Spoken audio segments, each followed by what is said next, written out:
laawol kisal ko laawol peewal e ɓantal. Alhamdulillahi hamdan kathiran tayyiban mubarakan fi. Wa ashhadu an la ilaha illa Allah wahdahu la sharika lah. Wa ashhadu anna Muhammadan abduhu wa rasuluhu. وصفيه من خلقه وحبيبه بلغ الرسالة وأدى الأمانة ونصح الأمة وكشف الله به الغمة وجاهد في الله حق جهاده حتى أتاه اليقين. يا أيها الذين آمنوا اتقوا الله حق تقاته ولا تموتن إلا وأنتم مسلمون. يا أيها الناس اتقوا ربكم الذي خلقكم من نفس واحدة وخلق منها زوجها وبث منهما رجالا كثيرا ونساء واتقوا الله الذي تساءلون به والأرحام إن الله كان عليكم رقيبا. يا أيها الذين آمنوا اتقوا الله وقولوا قولا سديدا يصلح لكم أعمالكم ويغفر لكم ذنوبكم ومن يطع الله ورسوله فقد فاز فوزا عظيما. جعلني الله وإياكم وسائر المسلمين من الفائزين يا رب العالمين. أما بعد فإن أصدق الحديث كلام الله وخير الهدي هدي مصطفى صلى الله عليه وسلم وشر الأمور محدثاتها فإن كل محدثة بدعة وكل بدعة ضلالة وكل دلالة صاحبها في النار. أجارني الله وإياكم من النار. أما بعد فيا أحباب رسول الله صلى الله عليه وسلم، في الأيام الماضية أو في الشهرين الماضيين كنا نتكلم عن شهر رمضان المبارك، فشهر رمضان المبارك قد مضى وتولى. نسأل الله عز وجل أن يجعلنا من المقبولين في هذا الشهر الفضيل. وفي هذه الأيام أو في هذه الأشهر إن شاء الله سوف نتكلم بما هو أهل في هذه الشهور، ألا وهو ما يتعلق بالحج. فالحج ركن من أركان الإسلام لقول الحبيب المصطفى صلى الله عليه وسلم: بني الإسلام على 5: شهادة أن لا إله إلا الله وأن محمدا رسول الله، وإقام الصلاة، وإيتاء الزكاة، وصوم رمضان، وحج البيت لمن استطاع إليه سبيلا. وفي هذه الأيام الذين عرفوا أنهم سيموتون وعرفوا أن هذه الدنيا دار لمن لا دار له، وعرفوا أنه سيأتي يوم من الأيام وهم غير موجودين على قيد الحياة، سجلوا أنفسهم ويريدون أن يؤدوا هذه الفريضة. فنسأل الله عز وجل أن يتقبل منهم. وكذلك أيضا سنتكلم في هذه الخطبة إن شاء الله عن كيفية العمرة، وكذلك أيضا عن كيفية الحج. musidɓe julɓe tedduɓe ɓaawa yettude haalaɗo yettede o ɗum ko Allah duwano nelaɗo makko sallllahu alayhi wa sallama, kanko e ɓeygure makko e sahabaɓe makko e kala jokkuɗo laawol maɓɓe ila yawmi alqiyama, yo Allah waɗren e maɓɓe. lebbi feƴƴunoɗi seeɗa ɗo ma e ɗe balɗe feƴƴunoɗe ɗo, hari kala imamujo jawɗo ka hoore mimba ma hari kala ko waƴete ko waajide ko yowdiri fi suumaye. suumaye hujjiti ɗen toro Allah, yo Allah taw hara o jaɓani en, yo Allah taw hara kadi ɗen tawa e ɓen ɓe o rinɗi ɗe naatugol yiite jahannam. fewɗo ɗo kadi honɗum imamuɓe woni howrude, honɗum hana howrede fewon ɗo kadi ko fii tugalal jowa ɓangal e tugale l'islam ɗen joyi. honɗum woni ɗum ko hajji o. sabne laaɗo sallallah alih w sallam e maaki wo l'islam o ko mahi koye hoore tugaale joyi ara nangal ko seedagol alaarema ceeɗo si wona kanko bajjo on wondema mouhammad ko nelaaɗo makko ngal ɗon tugalal ara nangal ɗiɗa ɓurɗum on tigi ñiiɓa e julde nden koko jokkuren ɗo yo allah jaɓange tan munɗum ko ittugol zakka on wonande kala mo allah hon newnen naya ɓurɗum ko hoorugol lewru suumaye num koko feƴƴi ɗo jooni ko ɓooya jowa ɓangal ko hajjoygol ka suudu allah wonande kala on mo allah o newnani nde wootere e nder gurdam makko ɗum ɗo woni farillam joni noon ko hana hutbeede o kala ko fewndi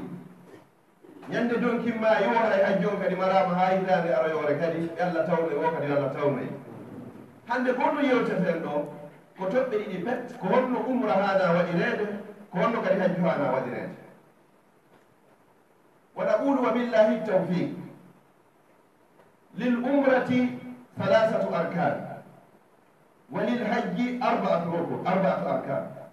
umra ko jogii ko tugaari tati pet tawata laabudda ɗen ɗon timma si umra ma on jaɓe amma hajju himo jogii tugaari nayi fa laabudda ɗen ɗo nayi ɗe timma si tawi hajju ma on waawe jaɓeede tugaari umra ɗen tati ko wonɗum honnu tugalal arnangal ko harminagol ngol ɗiɗa ɓangal ko wangagol ngol ka nder suudu ka suudu kaaba tata ɓangal ko yewgol hakkunde safa e marwa الركن الأول الإحرام والثاني الطواف بالبيت 7 أصوات والثالث من أركان العمرة هو السعي بين الصفا والمروة 7 أصوات قلون دو بتويت يوم mi ɓorto kala jonki ko wiyete konko ño'a wonande min gorko fuɗɗori kufune on ha hewto e 70 ley hay hunde ɗuttata e ɓanndu ma ɗum yaafoɗo hay ko ɓeydata ko silip on fof a ittay wonande an gorko lootoɗa ha laaɓa pos no lootorta non ɗon ngal ma si goɗɗo mayi no lootirte noon ko noon kadi goɗɗo lootoranta fi umra ma hajju si a gayni lootade ƴetta gude ɗen ɗiɗi daneje ɗen ɗiɗi haddoɗa ndeya ha moƴƴa wanoɗa ndeya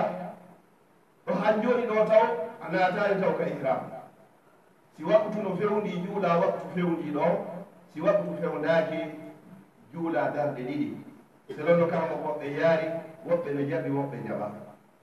si tawi ko iwruɗo madina no woodi nokku wiyeteɗo zulhulayfa nokku go woni ɓe innamo wonde kadi biiru ali ko nokku ɗo kala iwruɗo madina ko ɗon o harminanto fi yahugol naatregol makka fi waɗugol umra ma fi waɗugol hajju si o haddike ndeya o waanike ndeya o juuli darɗe ɗiɗi no yiɗa darɗe ɗe ɗiɗi darde ara nder nde waɗa fatiha ha gayna watta qul ya ayyuhal kafirun ko sunna darde ɗiɗaɓere nden waɗa fatiha ha gayna watta ɗum qul huwa allahu ahad al ihram li ahli al madina aw kullu man jaa min madina fa miqatuhu yusamma bi zulhulayfa wa yusammunaha aidan kadhalika bi bi'ru ali wa min as-sunnah أن يغتسل الإنسان غسل الجنابة وبعد ذلك يأخذ الإزارين الأبيضين هي السنة وبعد ذلك يصلي ركعتين ويسن في الركعة الأولى أن يقرأ بعد الفاتحة بقل يا أيها الكافرون وفي الثانية بعد الفاتحة يقرأ بسورة الإخلاص قل هو الله أحد وبعد ذلك ينوي للعمرة أو الحج قائلا اللهم أو لبيك اللهم لبيك عمرة فتقبلها مني إنك أنت السميع العليم إن أمكن haray si on ti gayni loota ɗon wona gayni haddike hude ɗen ɗiɗi o juuli darde ɗiɗi ha gasi o ɓanta juuɗe makko ɗen e nder l'islam fof ka anni e feññentewo kaka umra ɗon ma ka hajju ko lutti ko fof anniyatu mahalluha alqalb anni o fof hay place makko kaka nder ɓernde ga ko ya fiɓu toon tun amma ka hajju ma umra be wowlago labbayka allahumma labbayka umra ma ɗum inna wonno labbayka allahumma labbayka hajjan fataqabbalha minni innaka anta as-sami'ul alim allah mi nootikema ɗi mi nootikema fi waɗugol umra mi torikema jaɓanan o umran ɗo ko awwoni nanowo torare toriɗo annduɗo kay ko toriɗo o faala ɗolanni o wanni e hooni sa wawi wonugol ka arabu arayno moƴƴi sa wawawi wonu ko haala ma allah o nanay haalaji ɗin fof allah mi notikema fi waɗugol umra mi torikema jaɓana ko an woni nanowo torare toriɗo ko an kadi woni annduɗo ko toriɗo o faala ɗollanni jogandema ɗon ka waɗi ɗum ɗo haray piiji daññino to hino harmanimo waɗugol o hana waɗugol ko hani waɗgol gimol makko hannde ko labbayka allahumma labbayk labbayka la sharika laka labbayk inna alhamda wannimata laka walmulk la sharika lak labbayka allahumma labbayk labbayka la sharika laka labbayk inna alhamda wannimata laka walmulk la sharika lak o ɗo haani wonde hannde ka gimol makko ngol o kufi contact hakkunde makko e Allah o connectike hannde kadi laakara haa o yaltata nder umra ko ɗum ɗo haani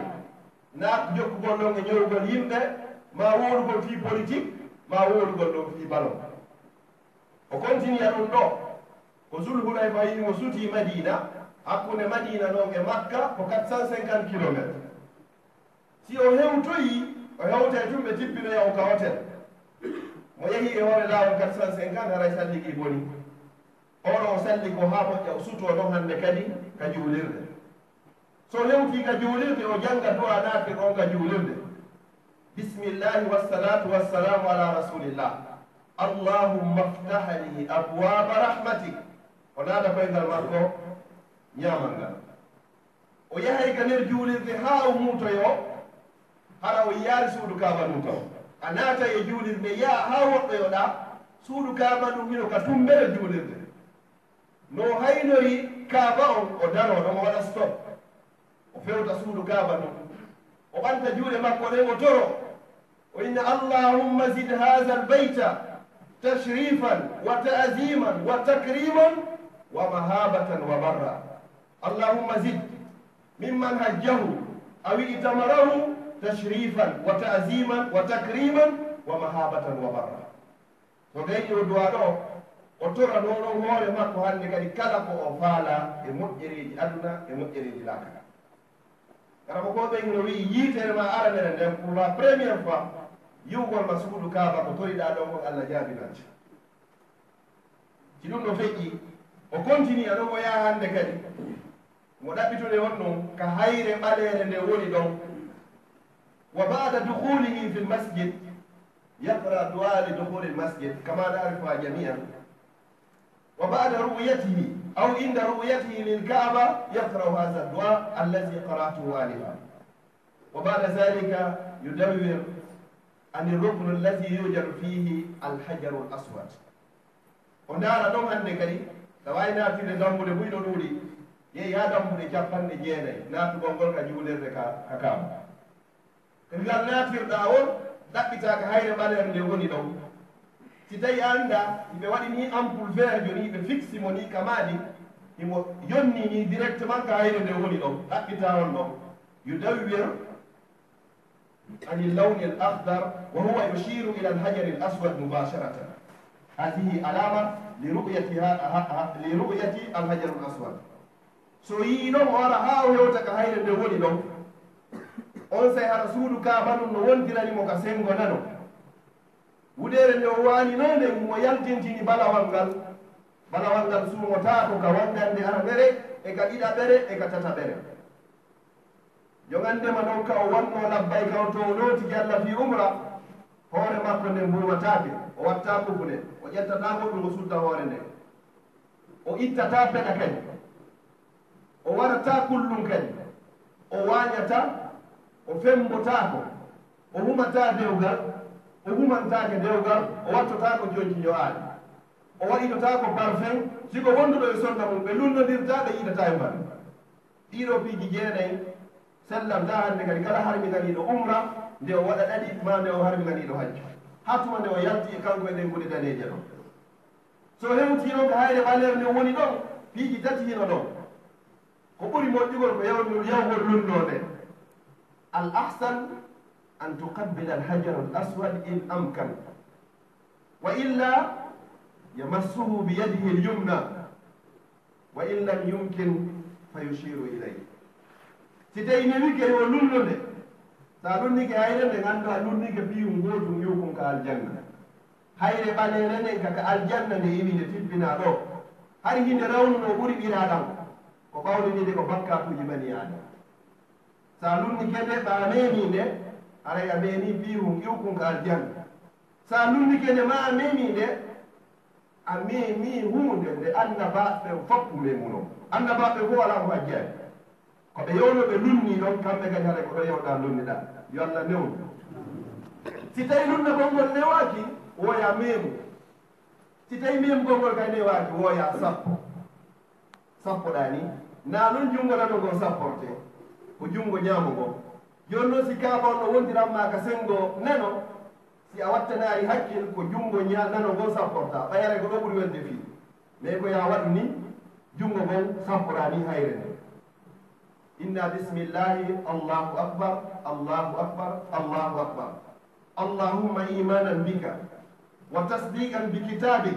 wa wafa'an bi ahdik wa ittiba'an li sunnati nabiyyika sallallahu alayhi wa sallam ko ɗo aɗo jangata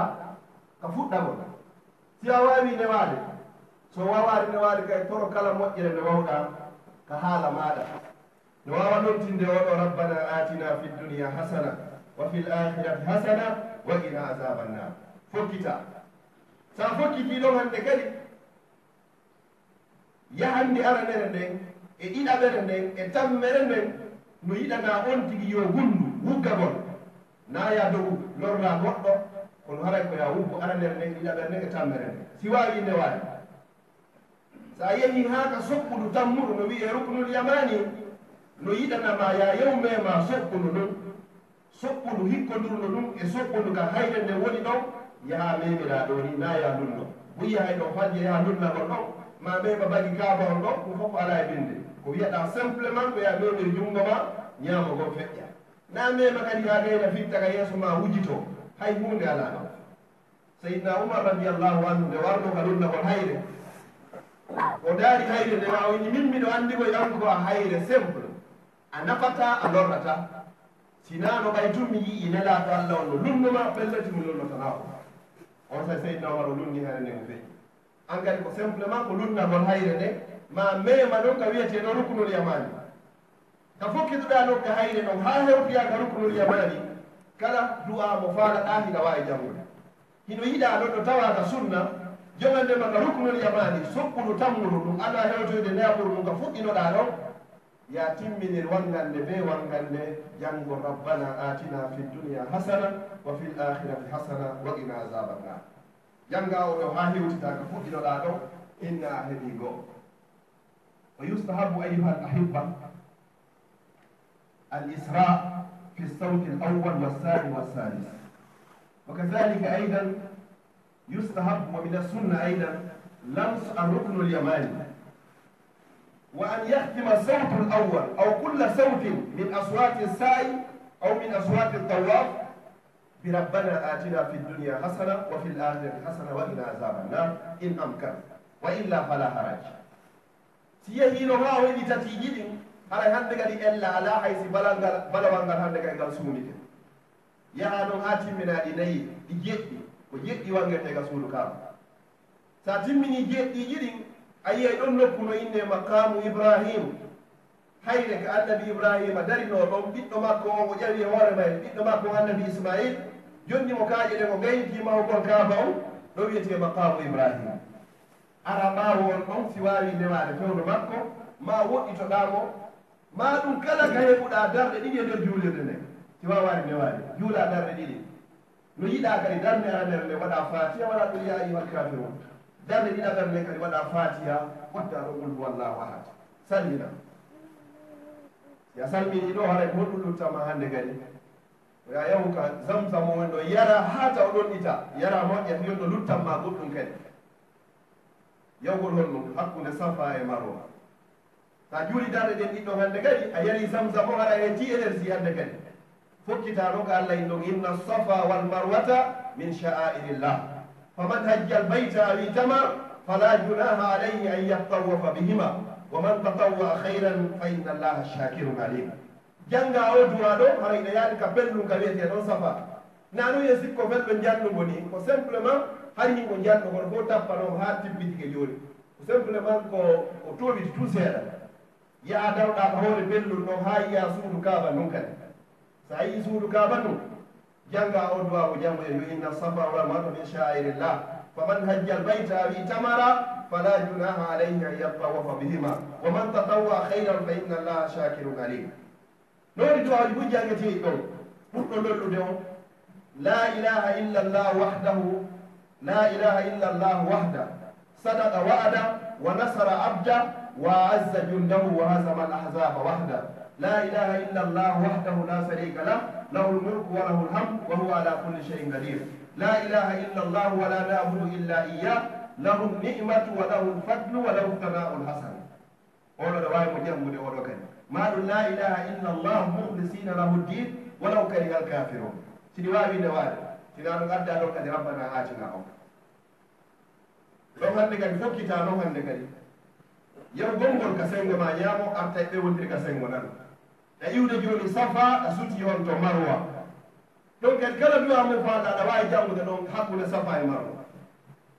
sa yehi ha a hewtay ka tumbo yiya ɓe waɗi ɗon ampule vert jo kadi sifa mo ɓe watno o fewno ka hayre to no haynorɗamo wonande ene worɓe ɓe hande kadi ko ya hundu a yehi fof no doga na doggugol ha feƴƴita kono na ñeergol kadi hande kadi ko ya dogni hay si yimɓe ɓen no ɗuuɗi mais ko ya memmin koye ɗen hande kadi ha hewtoya ka waye ampule vert jo woni ɗon kadi sa hewtitoyimo damtuɗa hande kadi yaha yaadu normal hande kadi yaha ha hewtoya kadi belɗum ka wiyete toon marwa sa hewti marwa konta ɗum ɗo nga heeɓi go'o yahande nden ko go'o artande nden kadi woni ko yahande haray woni ɗiɗi ko ɗum wonni si a fuɗɗori safa ko bellandiroya marwa ay haray kone laaɓi jeeɗɗi karmo goɗo goɗo wi sa hewti marwa kadi ko ya gerɗuno gerɗunoɗa ɗon ka hoore safa karmo goɓe goyni fala sa hewti ɗon ko ya tourno tun hande kadi continue sa hewti marwa a tourni kadi ɗe yewde safa kadi sa hewtiti ko ampule vert jo won ɗon ɗon kadi hande kadi ko ya dow kadi ha hewtoya oye kadi amma sa hewti safa kadi a daroto ɗon kadi ha yiya suudu kama ɗum ɓanta juuɗe maɗen toronoɗa ɗon ka ara mum hande kadi ɗon a woni ɗiɗi fokkita kadi marwa artoya ha timma laaɓi jeeɗɗi si on tigi gayniroyi marwa haray on tigi fal jaari mais sa gayniri safa haray faljere waɗi e nder muɗum sa timminoyi marwa yalta ɗon haray gonɗo luttama hande kadi e golle ummaɗen haray ko yewgol fembo hanaɓa pos ko ɗum ɗon ɓuri e moƴƴude nelaɗo sallllahu alayhi wa sallam ɓe du'anino fembiɓe ɓe laaɓiji tati si ɓe du'anoyi noon hande kadi ko wafiɓe nde wotere ka baraji ɗi ɓurɗude ɗo waɗu ɗum ɗon femboɗa hanaɓa boyi ɗum ko 15 riyal no yoɓata si tawi a naɓora toon ɗo so fembiniron kawote a fembiɗa taw wo ko wiyete umra lanni few ɗum ɗo feti wiyete umra na ko compliqué wonande sagata wano enen ɗo fof maximum ƴettete leeriji ɗiɗi haray a gayni kon ɗo wiyete umra ɓe toro allah yo allah jaɓage fomen jonno haray gonɗo lutti fi hajji on kadi ko fari hoore ɗo wo ko hunde wotere bet ko daroya ɗon gon arafa amma arkanul hajji fa hiya arba kama qulna anifan hiya al ihram والطواف بالبيت والسعي بين الصفا والمروه والوقوف بعرفه وسيرتي ديو ودار يا غون عرفه يوم wadugol umra o yata arafa sina visit naimo amma no yawdo wadugol hajju nelaɗo sallallahu alayhi wa sallam ɓe maaki alhajju arafa hajju tigi tigi yon ko arafa kala yawdo waɗoygol hajju o daroyaki arafa yo andu o hajjayi ñande arafa nden ñande hay sey ko nawno ɓe mooɓa e baɓɓe nawna toon ɓe jogui ambulance ji médical o hukka yondirdar to ko ɗon ambulance on ko daroroy to mo ɓe noon no hani wewtugol ɗon daro ɗon hay so tawi ko yew embere leere goto ko waɗi nangue ngue fuɗugol ko ɓuuri moƴƴugol noon no nangue ngue fuɗiri ko yayimo yaha daroya to joni noon ñande jeetati donki ñande jeetati ɗon ko nen ñande hajji fuɗɗoto nen ñande ko ya harmino ka hotel waɗa wowlino ɗen ɗon nane looto ha moƴƴa looto ɗongal ngal haddo nde wudere wano ndeya innaɗo labbayka allahumma labbayka hajjan allah mi noti gema ɗe mi noti gema ko fi hajju mi tori gema jaɓanan kadi ɓe ƴetta o makka noon ɓe nama o ka wiyete toon mina ñande jeetati donki o ko ɗo wonɗon e ñallude juunon ɗo waktuji ɗi fof si wonoy ha ñande jeenay donki ko nen ñande woni arafa ɓe ƴetta yo mina on ɗon ɓe naɓa ka wiyeteɗon arafa ayde arafa ko inni arafa arafa nene men hawwa e baba men adam alayhima wa ala nabiyina afdalu salatu wassalam ko ɗon ɓe yiiti duno ɓaawo ɓe fof maɓɓe ɓe tippinede ga inte ka aljanna ka kammu ɗoga ɓe tippine ka leydi ɗa ko ɗon ɓe yiiti duno imana arafa ko makaru ta'aruf ko nokku ka andidira wayindiranoma ha andinirɓe majjoniri woni duuɓi ɓe yiiti daari ɓe fotti ɗon noon ko ɗum innana ɗon arafa ko ɓuri jikkude konngudi karama ko en ko yande jeenayi on noon ko ɗon woni ɗon e ñallude si innama ɗon darayagol arafa ɗum holla wondema ñallal ngal fof ko ɗon dartuɗa la so hewtiɗo si fana o heewi hawtidiro hakkude fana on e alansara o juulon fana ɗiɗi juulon alansara ɗiɗi jamɓu takdir hawtidirgol haa ko adettina du'aji ɗin fof ko ɓuri moƴƴude ko du'a ɗon e ñalande arafa ko la ilaha illa llah wahdahu la sharika lah lahu lmulku wa lahu lhamdu wa huwa ala kulli cheyin qadir يقول النبي صلى الله عليه وسلم خير ما قلته أنا والنبيون قبلي لا إله إلا الله وفي رواية لا إله إلا الله وحده لا شريك له له الملك وله الحمد وهو على كل شيء قدير لأن ما يقول موجود من محمد كم يقولكم فوق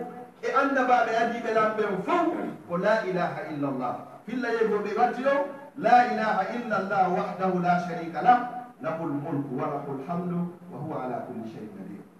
وكم بيني وسامر لك مجند بيني لله تيمدن naamileejo nañanneejo naandureejo kala ko wiyetee bomɓe ngan ñallallo hay hunde ko ɓe waawa maala sina jogii ɗum a hulata ñande a hulata mbile a hulata ɗoya ko ɗum ɗon elaaɗo sallallah alih w sallam jogino annabaaɓe o googay ko ɗum ɗo wonno ko jogino ko ɗum ɗo haana wirdeede jogitoɗen ɗum ɗo ñande be ñande ta ronku ɗum ɗon e laaɓi temedere ƴettatama ɓuri mintaji jogi fiya hiw hoore maɓe ɓey gure maɗa to na ɗo wonde so woni ɗon o juuli fana o e alansara o haa gasi o hawtidiri nden ñande ko ya toro allah hebbina toronagol hoore ma an e ɓeygure ma e julɓe musidɓe maɓe o fof yo allah rinni on e naatugol yiite jahannama ne laaɗo sallah alih sallam ɓe maaki ko nden ñande allahu o rinɗinayi ɓuri buluuje capanɗe jeeɗiɗo winnanoɓe naata yiite jahannama o wattaɓe ka liste naata e ɓe aljanna yo allah waɗe ɓe maɓɓe toroɗa kala e moƴƴereji sa dariki ha ronki jooɗo gafaala hayya fowno ko ɗum na ella seede moƴƴere ko woodi arafa gon nden ñande neɗɗo mo yahaari on ga wonɗo ga mo yahaari ga hajju toon ɓeññi o hooru nden ñande eyni o sawmu yawmu arafa yukaffiru zunuba sanatayn hoorugol nden ñallaade ɗon pet mi précise moƴƴa yawɗo hajju o ko duwaka hoorugol komo yahaari o wonɗo ga on ko on duwa hoorugol nden ñande sa hoori nden ñande allah yaafotoma bakkatuji ɗi waɗɗa e nder duuɓi ɗiɗi hitande wotere feƴƴude hitande wotere aro sabu ko hoɗɗa ngal ñalla law ɗum ɗo komo yahaari o yewɗo ngo eɗo goɗɗum heɓata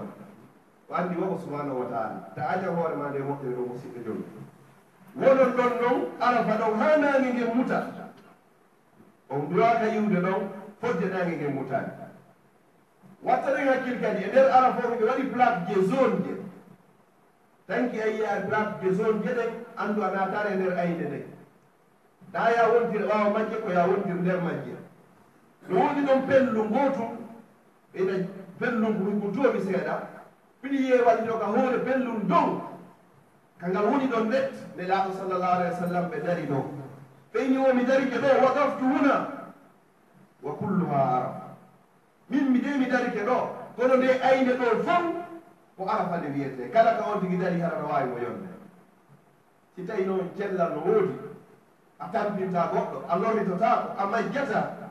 ƴewgol ƴew hara hina ella al ahsan wongol noon ka tantuwe ma to rewa ɗon allah ko ɗum ɓuri moƴƴude wata majjoy toon joni ha lorora siɓɓe ma goo kadi so woni no ma futuro heewi on juurata ɗon futuro naya julɗo futuro fi o heewi on accay futuro ha hewti on ka wiyete ɗon musdalifa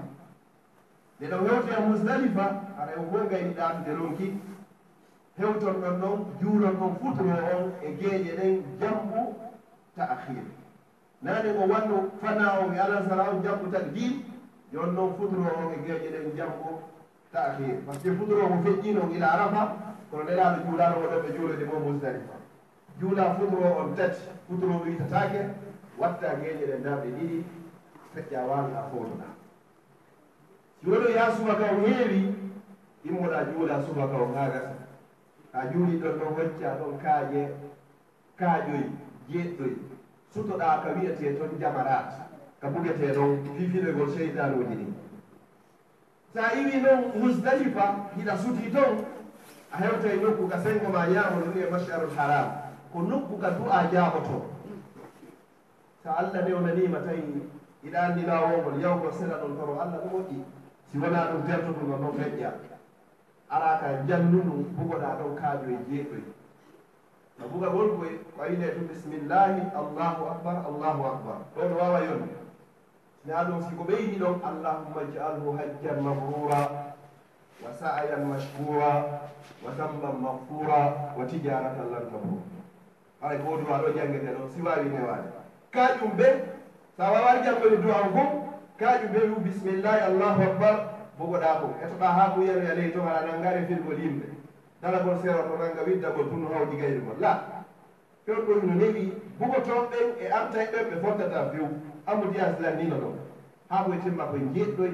yalta sa yalti ɗo hara hande kadi on ɗum wuttama hande kadi si a ittay layya yaha ittoygol layya luttama nde kay ko fembagol femboɗa ha laaɓa ko ɗum ɓuri e moƴƴude nanganaga ɗon sutoɗa makkatal mukarrama fi waɗoygol ɗum ɗum tawaful ifada wongande nayi wongande hajjude tigi tigi nden ko nde wiyete tawaful ifada si tawi hara hiɗa yeɗɗi énergie no woodi moƴƴa si tawi a gayni ɗatude a ronki a wuli wata yenu wawata lorruɓe wonduɗa hotuma werdema mina wona ɗo ha ñande gayno ɗo bugagol ngol fof arta no waɗa tawaful ifada ma mais ko ɓuri moƴƴude ko ɓuri laɓede ko ya waɗu yawaɗa ya nden ñande si a yehi ɗon nden ñande nayo futuro on heewe e nder makka ko ya eto nde futuro on no heewa hara gayni wangade hotita ka werdema on to mina wona ɗon kadi ha bimbi ñande e bimbi julde yaha bugoyoɗa nde ñande ko ɓuriɗa kaaƴo e jeɗɗoy ƴetta ɗon hannde kay nogay e goo bugoyoɗa nduɗa jeɗɗi nde laabi tati arta bimbitine ñande yaha bugoyoɗa kadi wanwa noon sira faala arta nde ñande ɗum woni waɗayɓe balɗe tati ɗum woni waɗayɓe kadi balɗe ɗiɗi immoɗa arta ɗo wiyete ayyamu tashri hewtita e nder makka ka hôtel ma ɗo haray hajju lanni e torki allah jaɓa fof tuɓɓe fof ɗo ɗum ɗo hajju o lanni haray ɗo gonɗo lutti ko yewteten ɗo joni ko sa yahoye visitoygol nelaɗo sallllahu alayhi wa sallam bada jalsata l istiraha aqulu qawli hada wa astahfirullah li wa lakum fastaghfiruh innahu huwal ghafurur rahim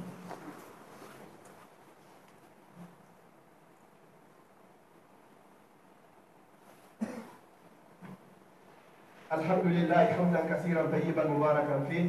واشهد ان لا اله الا الله وحده لا شريك له واشهد ان محمدا عبده ورسوله komi fuɗɗorani makka ko ɓayya hayɗen ɗo hikka ko ɓuri kon ko makka fuɗɗoroyta hikka fi hon ɗum embouteillage on ko woni jidda hara joni ndewanoyi to ɓe hande kadi bakorgol madina gon immo arta ɗo sa hewti e nder madinatu rasul sallllahu alayhi wa sallam saare jalbinande nden saare noɗɗinande nden noɗɗidirande sabu annora nelaɗo sallllahu alayhi wa sallam saare nden ko nde wiyeteɗo ado nelaɗo salah sallam nulede ko yathriba madina wiyeteɗo ko nelaɗo ari femmide wiide ɗe ɗo madinatul munawwara si a naati e nder leydi ni ko adi ko taw nelaɗo salah sallam ɓe maki man istataa minkum an yamuta fi l madinati falyafal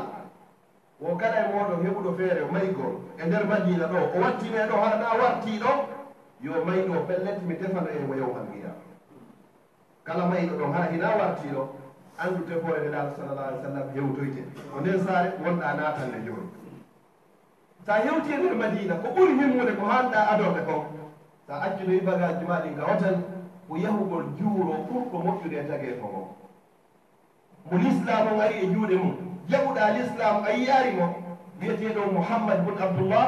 o wonɗa yawde yiya hande kadi ka naata e nder gayka waali taskoɗa moƴƴa ɓurɗo moƴƴude e tagi ko ngo o heeƴi e nder gayka pellet hina an hina nin an kadi ñande ɗo haƴi e nder gayka ara juuroɗamo ka juulirde makko ko ɓuri laɓede kon naatira dammugal no wiye babu salam si a naatiri ɗon hande kay ɗon a direct a yahay ha kaɓe belna ɗon sa hewtino ka naya waɗu bidaji naya nan waɗugol sirkuji ɗon hiɗa yehi laaɓugol e bakkat du'a on ko très simple سيأتي السلام عليك يا نبي الله أو السلام عليك يا رسول الله، السلام عليك يا خير خلق الله، أشهد أنك قد بلغت الرسالة وأديت الأمانة ونصحت الأمة وكشفت الغمة وجاهدت في الله حق جهاده حتى أتاك اليقين. قل وعلى ودوره سيدي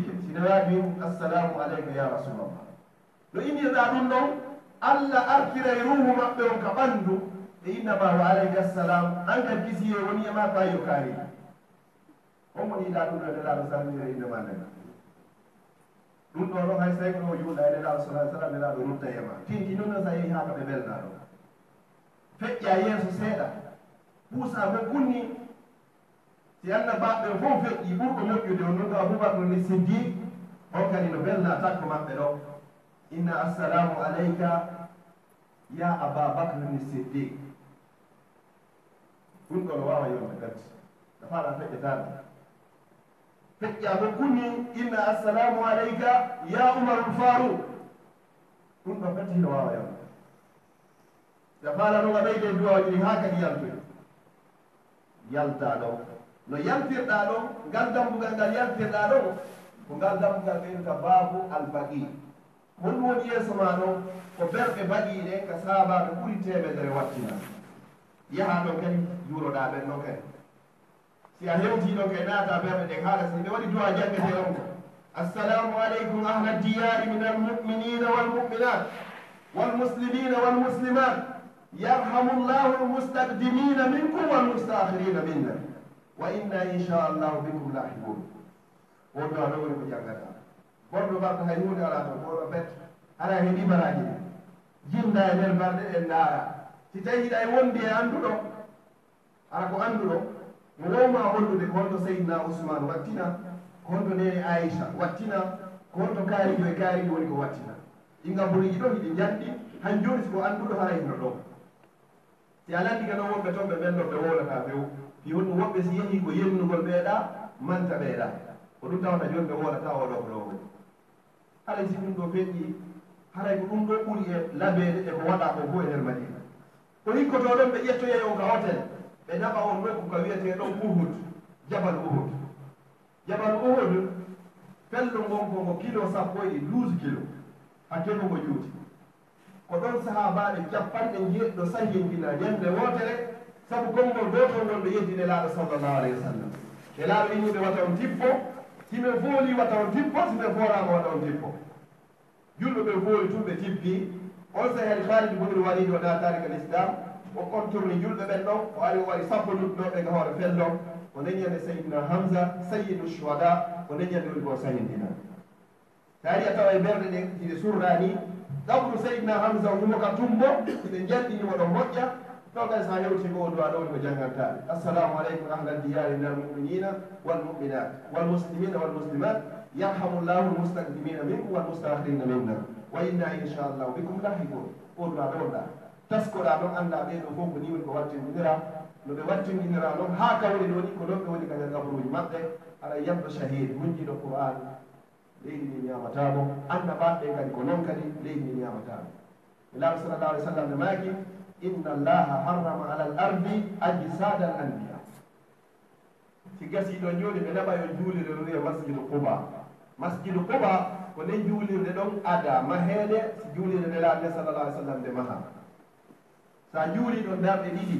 ka masjidu quba baraji ma amino fota o waɗɗo umma ɓe ittama ɗon ɓe naɓa juulirde ɗo wiye masjidu al qiblatayn juulirde jogiinde qibla ɗiɗi ko nde wiyana ɗum hay ko fewteteno juule ko masjidul aqsa palestine ɗo nelaaɗo sallallah alih sallam tori allah yo allah o sanju allah o sanji watti ka suudu kaaba joni noon fewno ɗum ɗo watno hay woɓɓe hino juulde ɗo fillayeji goo inni ko nelaaɗo ko ɗon ɓe wonno juulde fillayeji goo inni ko goɗɗo juulidi e nelaaɗo ka juulirde to o ari o tawi woɓɓe no juulde o yiya qibla o wayitama on sa ɓe yaɓe turni kono sa yehi ɗo hannde kadi naya fewtirga juula fewtirga juula ko nokku goɗɗo fewti hannde kadi juulde yiya o nokku ɗo ko masjidu qiblatayni ko noon kadi a yahe ɗo ko ɓeyno sappuɗo masajid ɗiɗo fof ɓe holle yewo inchallah ɗen toro allah subhanahu wa taala yo allah on newno fokkituɓe ɓe yaha hoore jam moƴƴani i sakkitono hon ɗum an fokkituɗo hajji on ɗo so woni sir tan yetti a yahay haray wayno fof toroɗa fof yawya wayno hay Allah newna yila fi dottoygo ɗo farilla ɗo hay kala ko Allah jori wa yafa lillahi azza wa jalla yimi ɗo yafa wonti wattanayi ma ɗo ko droit mi jogui Allah yo Allah naɓe jam waɗanama hajju jaɓaɗo anda kono droit o jaɓorto wata moddu to nimmoɗa yaha an e goɗɗo eɗo wondu ɗo a heeɓi ɗo weɗo weɗo ɗo immoɗa to yaha si goɗɗo heeɓi ɗo joni kayiti ɗo office des étrangers ɗo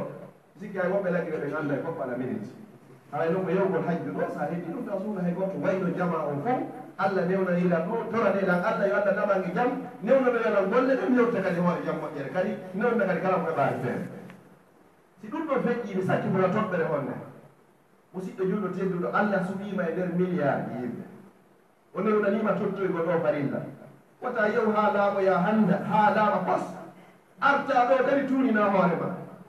e laaɗo sallah sallam ɓe maaki man hajja falam yarfus walam yafsuk haraja min zunubihi ka yawmi waladathu ummu kala yawɗo hajjoyi ko laaliri pos o yetti e hoore jam moƴƴere yo andu o laaliri e bakkatu kono ñande yewmo makko juɓeɗi ɓuri hulɓe laade ko fof a yaha e jaɓɓagol hajjiyankeeɗo ɓe fowɗo o fuɗɗo ɗon lullondirde rewɓe kadi haɗa mi hulɓini o prépara kadi ka suudu makko ga kadi ñowgol soobi o jaɓɓorte ko yimɓe ɓe wonaɓe julɓe wanno on joni e ƴettino jikkuji ɓe wonaɓe julɓe e waɗir biiji goo on moyi haramana choix haramana feere o moyi goɗɗo salmonide patron mum awata golle to a bii haraɗa woni wata o yaltina sitta